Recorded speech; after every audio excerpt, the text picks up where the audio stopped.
Okay, so now you should be in remix.ethereum.org. And this is an IDE. And an IDE is basically an interactive development environment where we can actually write some code and then automatically compile that code and see it in action.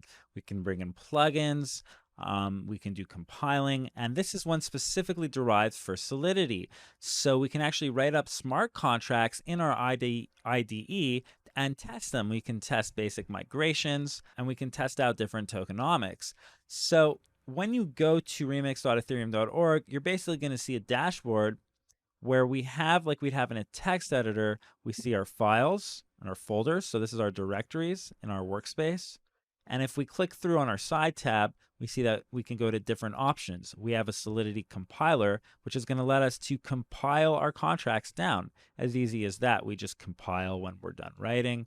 We have a deploy and run transactions, so we can actually deploy our contracts up to the blockchain, deploy our contracts up to the Ethereum blockchain in different networks, and then actually run transactions and see how that goes. We have unit testing, so we can run tests.